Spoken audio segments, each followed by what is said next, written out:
On the evening of October 28, 2012, 87-year-old Barbara Howe sat at the dinner table with a friend in her house at the Mount Pleasant Retirement Village in the small town of Monroe, Ohio. As the two women began eating, Barbara's friend had a huge smile on her face. She couldn't get over how Barbara still loved to cook and how good she was at it. At 87 years old, Barbara made it a point to stay active, and she loved cooking and having people over to her house as often as she could. And when she wasn't entertaining, she loved to drive her prized red Cadillac around town and visit the shops on Main Street. At the dinner table, Barbara broke down the latest episode of Dancing with the Stars, which she watched religiously, and then also the two women caught each other up on what was going on with their kids and their grandkids. Barbara's husband had died about 14 years earlier, and since then she'd lived on her own. But her family, especially her daughters and her granddaughter Barbie, made sure she was never by herself too often. Just then, the landline phone rang, and Barbara shook her head. People calling during dinner time was so rude, as far as she was concerned. But she excused herself from the table and walked into the bedroom to grab it. The person on the phone said they were working in the retirement village that evening to fix and update all of the residents' Lifeline medical alert systems. Lifeline was a device that allowed someone to push a single button in order to get medical help in case of an emergency. Everyone who lived at Mount Pleasant had one, and it had a piece of equipment connected to the phone line that sometimes required maintenance. Barbara thanked the Lifeline worker for letting her know, said she'd see them soon, hung up, and went back to the table. Barbara and her friend talked and ate a while longer, and then finished up their dinner. They made plans to catch up again the following week, said goodnight, and then Barbara's friend headed out. Barbara cleared the table and started cleaning up the kitchen right away. She'd been a neat freak her entire life, and she couldn't stand having any kind of mess or clutter in her house. When she was finished cleaning, she poured herself a glass of iced tea, walked into the living room, and sat down in her favorite chair. She put her drink down on a small table right by her chair, then she grabbed the remote and turned on the TV. But just as she began flipping through the channels, she heard a knock at her front door.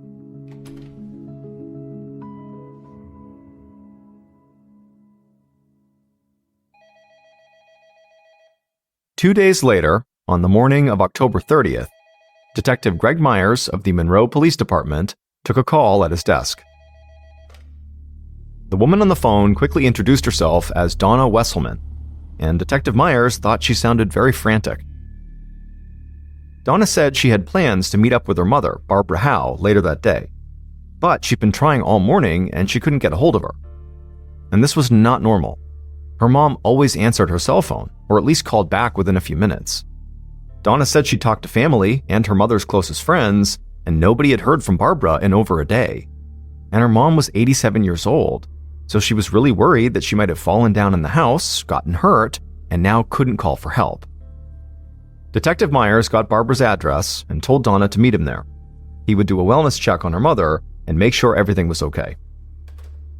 After Myers hung up, he headed right out to his car. As a veteran detective in a small police department, he was used to handling all kinds of cases. The Monroe PD didn't have things like missing persons or homicide divisions, so the few detectives on the force had to jump in wherever they were needed, including wellness checks like this one. As Myers drove past the town's quiet Main Street, he looked at all the old-fashioned shops that were all decorated for Halloween, and he thought it looked like something out of a classic 1950s horror movie. A few minutes later, Myers arrived at the Mount Pleasant Retirement Village, and he found Donna very anxiously waiting outside of her mother's house for him. After reassuring Donna that everything was okay, he'd go in there with her, Donna pulled out the key that she had to her mother's house, she walked up to the front door, and she opened it. The pair walked into Barbara's house, and immediately Donna called out to her mother, but there was no response. Now, at first glance, nothing looked out of place to Detective Myers. He didn't see any signs of forced entry or struggle, which made total sense, because he believed Barbara had most likely fallen or gotten hurt while she was alone at the house. Detective Myers and Donna quickly searched every room in the house, but there was no sign of Barbara anywhere. But when they came back into the TV room, Donna noticed a glass on a small table and she pointed at it, and she had this frightened look on her face. Myers didn't understand. It was just a half-empty glass of what looked like iced tea. But Donna said her mother had to be one of the neatest people alive. She would never leave a half-empty glass on the table like that. Detective Myers glanced around the room. Other than the iced tea, he didn't see any other indications that Barbara had been home recently. So he asked Donna if her mother still drove, and she said yes, she did, all the time. Myers led Donna back outside, and as soon as she was out there, she suddenly realized something else was off. Her mother's prized red Cadillac was gone. Detective Myers quickly shifted his focus from the house to the missing car. He now worried that Barbara might have driven off the road, or maybe gotten into some kind of car accident. She could have been injured and trapped in the car somewhere for almost 2 days now. He told Donna to go home and wait for his call. In the meantime, he'd issue a BOLO, a be on the lookout call, for Barbara's red Cadillac. This would go to law enforcement departments all over the area. Myers got in his car and immediately called in the BOLO. He also reached out to the Ohio State Police, because he knew his department just did not have the resources to carry out a full-scale search for Barbara. And since she'd possibly been missing now for almost 48 hours, he needed all the help he could get, and he needed it fast.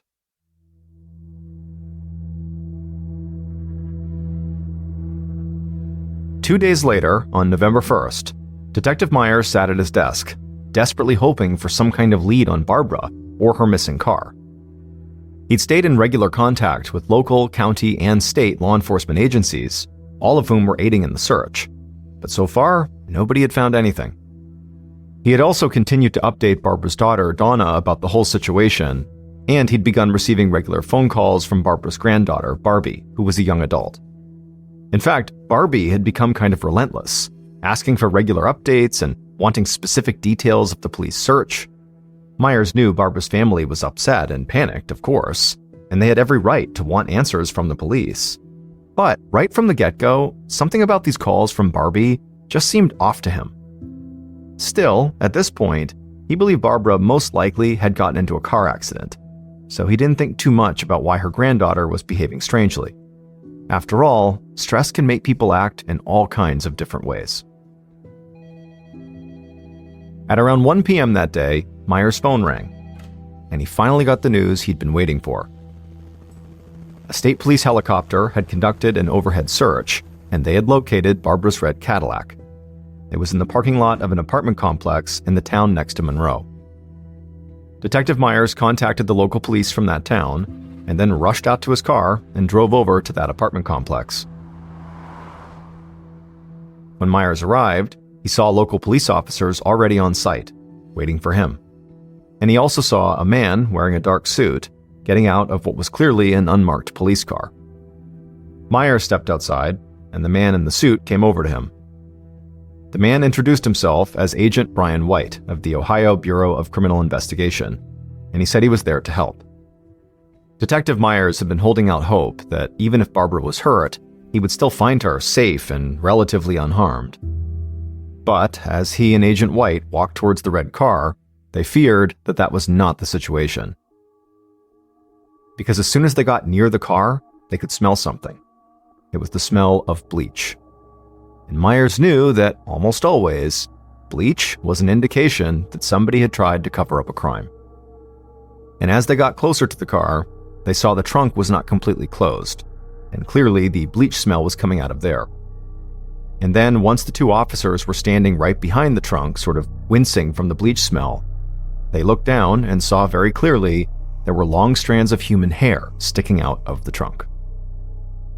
At this point, Myers and White put on their gloves and opened up the trunk. And what they found inside was somehow even more horrifying than what they had expected.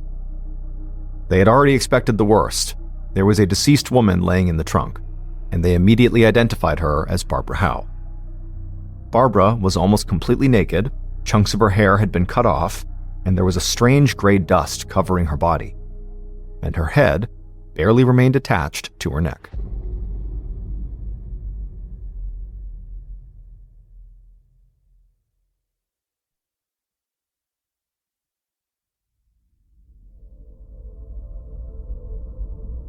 Police immediately began searching the Cadillac and the surrounding area.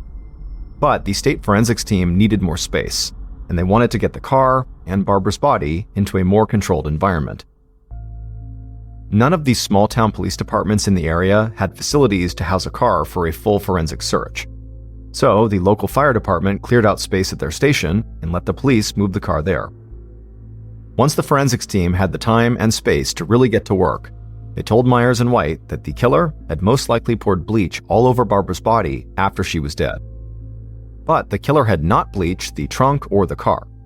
And forensics techs said that after the killer covered Barbara's body in bleach, they had most likely emptied out a vacuum cleaner on her. That's where the techs thought that strange gray dust covering her body had come from. But most importantly, they said they had found some blood in the trunk and the car, but not nearly enough to match the brutal, deep wounds on Barbara's neck. They said if that kind of attack had been delivered in the trunk or the car, they would have found far more blood than they did. So, based on this, Detective Myers and Agent White believed the murder must have taken place somewhere else, and Barbara had been dumped in her own trunk and then driven to the apartment complex. The investigators thought that the most likely site of the murder would have to have been Barbara's house, but Myers had been there for that wellness check, and he hadn't seen any blood or anything that indicated a violent attack had taken place there. That said, Myers knew he could have overlooked something while he was there. There hadn't been a reported homicide in Monroe, Ohio in almost a decade. So when Myers had gone to Barbara's house, the thought that Barbara, an 87-year-old woman who lived in an upscale retirement village, had been brutally murdered there had not really even crossed his mind, so he wasn't really looking for indications of a murder. So, Myers and Agent White gathered up a group of Monroe police officers and Ohio State troopers and went back to Barbara's house to conduct a much more thorough, full-scale search. Later that evening, now almost 4 full days after anyone had seen Barbara alive, Myers, White, and their team walked through Barbara's house, and nothing new really stood out. There still didn't appear to be any signs of forced entry or of a struggle of any kind. Detective Myers also found jewelry boxes that were filled with what looked like really expensive rings and necklaces just laying out in the open in Barbara's bedroom. And it didn't look like anyone had touched Barbara's high-end TV or any of the other electronics in the house. So it definitely did not appear like someone had come to burglarize the house. And even though Barbara's daughter had talked about how clean her mom was, a glass of iced tea on a table was not enough to prove that something bad had happened there. So Myers and White started to think that they would have to expand their search across Monroe and the nearby towns in order to find the location where Barbara had been killed. But as they were getting ready to pack up and leave Barbara's house, they both noticed something at the exact same time. The heater came on in the house, and they could feel the heat coming from the floor. This meant that there were pipes under the floor that were heating the house. And they knew there had to be a way for maintenance workers to get to those pipes if they needed repairs. So Agent White called out to the team on site and said they needed to search the house for any place that might provide access to the pipes under the floor. And within a couple of minutes, a state trooper shouted for White and Myers, and they rushed through the house, and they found him inside of a utility room just off the kitchen. The trooper pointed to the floor, and Myers and White looked at each other and then bent down, because they saw a wooden panel that almost completely blended in with the floor, and they realized this was actually the entrance to a crawlspace. They lifted up the wooden panel and they looked inside. And right away, both men felt a mix of excitement and horror. There, in this tiny crawlspace, they saw a rug that was covered in blood, and there was blood spatter all over the floor and the sides of this crawlspace. Late that night, after forensics techs had collected blood and possible DNA samples from the rug, the crawlspace, and throughout the house, Myers and White laid out a plan. They knew that a group of trained law enforcement officers, including both of them, had searched this house and almost left without finding the entrance to that crawlspace. So they didn't believe that Barbara's killer was just some random person who just happened to stumble upon that hidden panel in the utility room floor. Instead, they were sure that her killer must have had intimate knowledge of the layout of the house. And for Myers and White, only a limited number of people could fit the bill. staff members and maintenance crew who worked at the retirement village, and Barbara's close friends and family. Agent White had the resources at his disposal to track down and interview everyone on staff at Mount Pleasant. So Myers, who was well respected in the local community, would handle speaking to Barbara's friends and family. And Detective Myers knew who he wanted to start with, because he lived by a simple adage when it came to police work. If there's a fire, and someone watching that fire burn wants to know all the details about how it started and how it spread, there's a good chance that person may have started the fire. And Myers thought the same went for violent crimes. And there was one person who had wanted all the details about Barbara's disappearance and the police investigation from the very beginning: her own granddaughter, Barbie.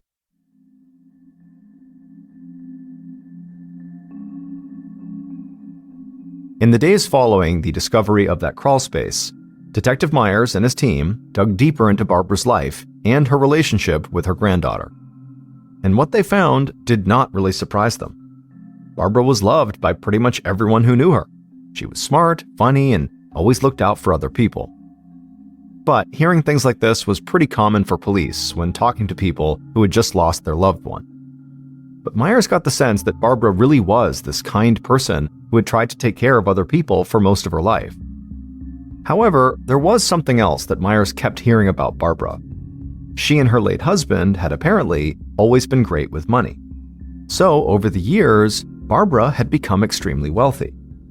And because of the type of person she was, she wanted to take care of everyone she loved after she was gone.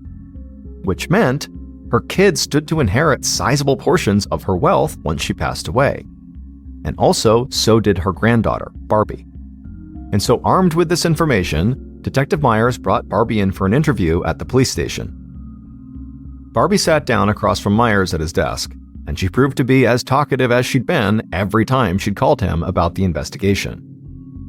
Over the course of this conversation, Barbie communicated to Myers that she loved her grandmother. But she also communicated that she was having some money issues. She told him that she really had to work hard just to pay her rent and cover her bills. Now, on the surface, that did not seem particularly strange to Myers. Barbie came off like a lot of young people do who were living on their own for the first time. But there was also something that Myers could not quite figure out. Barbie still seemed like she wanted to know everything about the investigation, and Myers honestly couldn't tell if this was because of some morbid curiosity, if it was nerves, grief, or if she really was the arsonist watching the fire she had set.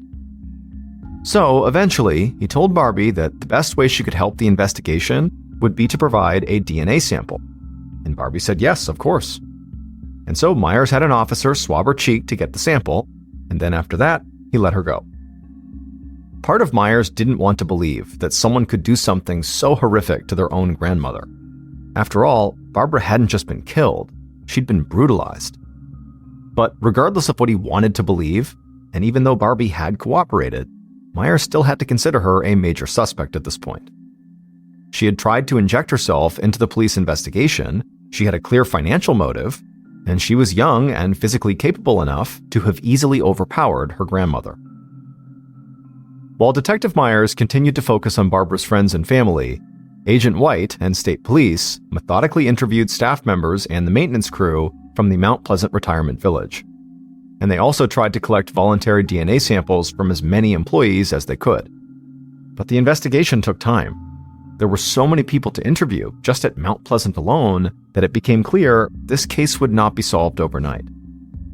And as the weeks passed by and still they had not caught the killer, Myers and White started to realize their investigation was causing a full-on panic in the retirement community. Homicide cases were almost unheard of in Monroe, so Barbara's murder had already shocked everyone in town. But now, the people who lived at Mount Pleasant started to believe there was a killer on the loose who was specifically targeting senior citizens. And they feared that the police weren't any closer to finding this killer than they had been on day one of the investigation. As the Mount Pleasant residents made their feelings public, the pressure on the police and the company that oversaw operations at Mount Pleasant continued to mount. In order to demonstrate that they were doing everything they could to protect their residents, the company that ran the retirement village helped set up a tip line with the Monroe police. and even offered a $10,000 reward to anyone who provided information that led to an arrest.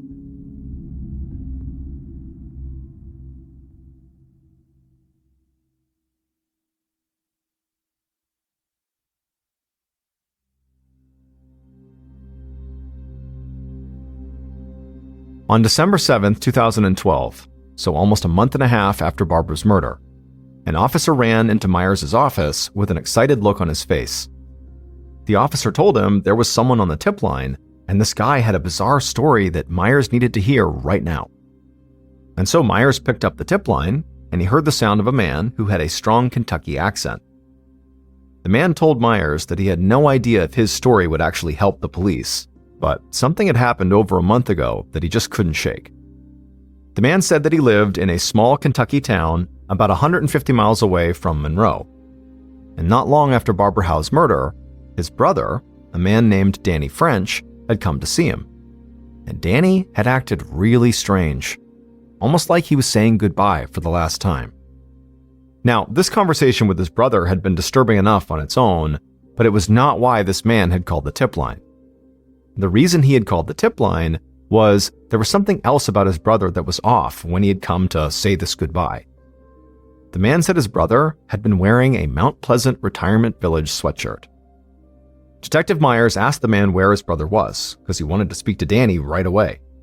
But the man said this is actually where things got even weirder, because soon after their conversation, his brother Danny had disappeared.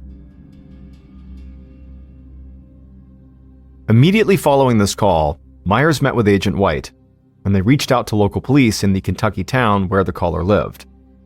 But after weeks of searching, the police couldn't find the man's missing brother, Danny French. But then, on January 18, 2013, so 2.5 months after the murder, Detective Myers got a call from the cops in Kentucky. They said they had found Danny French, and apparently he'd been living in the woods for months. Myers got in his car and sped across the state line into Kentucky to the local police station where the cops had brought Danny. Danny was big and very intimidating looking. He had long gray hair and a huge gray beard, and he certainly looked and smelled like he'd been living outdoors for months. But it wasn't really Danny's appearance that shook Myers the most. Instead, it would be what Danny talked about. When Myers asked him about Barbara Howe, Danny said he didn't know her and had nothing to do with the murder. But when Myers asked him why he'd gone to live in the woods, Danny got this glazed look in his eyes, and he started talking about how the woods were a fantasy world and a place where people transformed into different things. Myers and Danny continued talking, and basically the conversation went in all sorts of different directions, into bizarre things that at times Myers just did not understand at all. It sort of seemed like Danny was sort of unhinged. But by the end of their discussion, despite the bizarreness of what they were talking about, it was clear Danny had to know something about what happened to Barbara. Myers just knew it. So when Myers left the station, he got assurances from the local police that they would keep close tabs on Danny. Still, as strange as all this might be, there was nothing actually tying Danny directly to Barbara's murder. So Myers returned to Ohio with another potential suspect, but no evidence. This had also been the case with Barbara's granddaughter Barbie and several of the Mount Pleasant employees who Agent White had interviewed. All good suspects, but no evidence. Investigators also received DNA test results of samples taken from multiple suspects and attempted to try to match them to samples found at the crime scene. Now, these results did eliminate some suspects, but they did not conclusively point to a killer. And soon, with no new evidence coming in, the investigation started to grind to a halt. Months passed, then a year went by with very few new leads. Myers and White still believed they had a few strong suspects here, but the evidence just wasn't strong enough to make any arrests. And so Barbara's case basically went cold.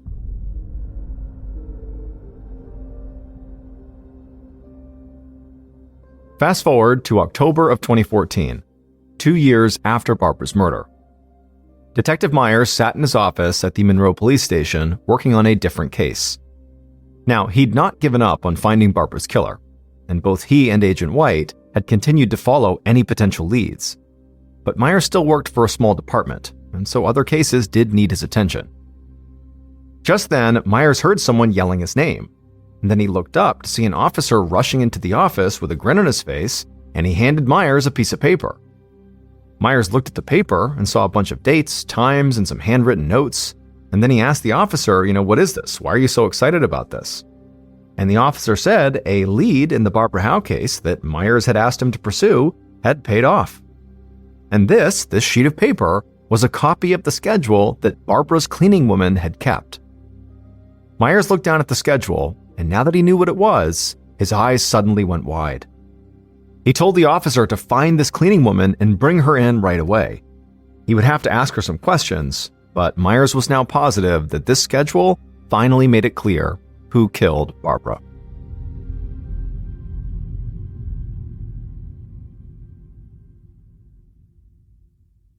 Based on information from Barbara's cleaning woman, DNA test results, and evidence collected over the course of the entire investigation, the following is a reconstruction of what police believe happened to Barbara on the night of October 28th and the early morning of October 29th, 2012.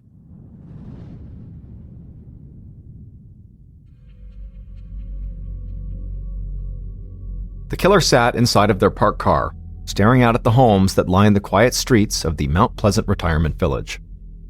The killer glanced at the clock. They knew Barbara was expecting them any minute, so it was time to move. They grabbed a stun gun sitting on the passenger seat and then stepped outside. The killer held the stun gun behind their back as they approached Barbara's house and then knocked on the door. Barbara opened the door, and the killer smiled and followed her inside. Barbara walked through the house towards her bedroom, and the killer stayed right behind her. And at some point, they raised the stun gun, pressed it to her back, and pulled the trigger. Barbara immediately felt an electric shock. She screamed, she convulsed, and fell to the floor. But to the killer's complete surprise, Barbara remained conscious, and she was trying to get back onto her feet. So the killer leapt on top of Barbara and hit her in the head, and then strangled her. Eventually, Barbara passed out. The killer stood up and picked up Barbara off the floor. She didn't weigh very much. The killer then carried her through the house into the utility room near the kitchen. They laid her on the floor, reached down, and pulled up the wood panel that hid the crawl space. Once it was open, the killer picked up Barbara and dropped her into the crawl space. And then they just stood there for a minute, thinking. After a little while, the killer simply walked out of the house, leaving the door unlocked behind them. They got in their car, drove off, and parked on a nearby street, where they could still see the Mount Pleasant retirement village. And the killer just sat there in their car and waited. Hours later, after midnight, the killer saw that almost all the lights in the retirement village had now gone off. It seemed like most residents were now asleep. So, the killer grabbed a long, sharp knife they had left on their floorboard, stepped out of their car, and quickly walked back to Barbara's house. The killer walked inside and went right to the crawl space. They looked in, and Barbara still lay there. She was unconscious, but breathing. The killer got on the floor, leaned down into the crawl space, grabbed Barbara by the hair, and slit her throat. Blood splashed onto the walls of the crawl space, but the killer didn't stop. They kept slicing and cutting Barbara's neck until they had almost decapitated her. Finally, the killer relented and stood up. They grabbed a small rug from the kitchen and slid it into the utility room. They reached down, lifted Barbara out of the crawl space, and dropped her lifeless body onto the rug. But as they did that, they realized that drool from their mouths had dripped and fallen into Barbara's hair. So they took the bloody knife and cut off that chunk of her hair. Then, for the next several minutes, the killer remained in the utility room with the body, living out their wildest and most grotesque fantasies. But at some point, the killer panicked, as if they had just realized they might be leaving traces of their own DNA on Barbara's body. So they ran to the cabinet under the kitchen sink and grabbed a bottle of bleach. Then they ran back to the rug, took off Barbara's clothes, and poured the bleach all over her. Then they grabbed a vacuum cleaner that was in the utility room, opened up the bin, and dumped the dust onto Barbara's body. Finally, the killer grabbed Barbara's keys from the kitchen counter, rolled her up in the rug, and then carried her outside. In the darkness, the killer used the keys to pop open the trunk of Barbara's Cadillac. They dumped her body inside the trunk, but kept the rug. They slammed the trunk door, not noticing part of Barbara's hair was sticking out and that the trunk did not close all the way. The killer ran back into the house, threw the bloody rug into the crawlspace, and covered the space up with the wood panel. Then they ran back outside, locking the door behind them, got into Barbara's car, and drove to an apartment complex in a nearby town. Once there, they abandoned the car and walked down a dark street to a large store that was open all night. From there, they called a cab, got a ride back to a spot that was not far from where they had left their own car. They walked back to their car, got in, and then sped across the state line into Kentucky.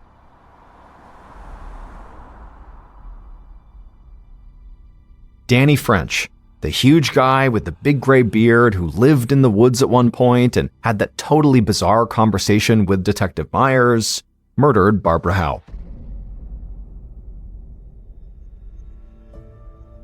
It would turn out Danny had once been a maintenance worker at the Mount Pleasant Retirement Village, so he knew all about that crawl space. He also knew that every resident had one of those Lifeline medical emergency devices. So, on the night of the murder, he called 3 women at Mount Pleasant, posing as someone who was there to fix their Lifeline devices. And Barbara was the only one who said he could come by that night to fix it. And as soon as Barbara opened up her door and let Danny into her home, he carried out his plan. From the moment Detective Myers met Danny after he'd been pulled out of the woods for his interview, he had suspected Danny was the killer. Danny told Myers the woods were his fantasy world. But the more he spoke, the more it became clear to Myers that, in reality, Danny just had a lot of fantasies, and some of them were very dark and violent. After multiple meetings over several months, Myers convinced Danny to provide a DNA sample. And it would turn out Danny's DNA matched samples found inside of Barbara's house. But there was a problem. Danny had been a maintenance worker, so he'd been in that house many times, which could explain why his DNA was there. It was not until police got in touch with Barbara's cleaning woman that they realized there was no way Danny's DNA should still be in her house, because Barbara's cleaning woman kept a detailed schedule. It had dates and times, and she liked to list all of the work she had done on those dates and times. And so police knew that Barbara's house had been cleaned thoroughly many times since Danny had stopped working at Mount Pleasant, which meant if his DNA was there now, he must have murdered Barbara. In addition to that, police found security camera footage at that store where Danny had called the cab on the night of the murder, and the cab driver was able to identify him. Danny was arrested, and he would eventually confess. He was sentenced to life in prison without parole.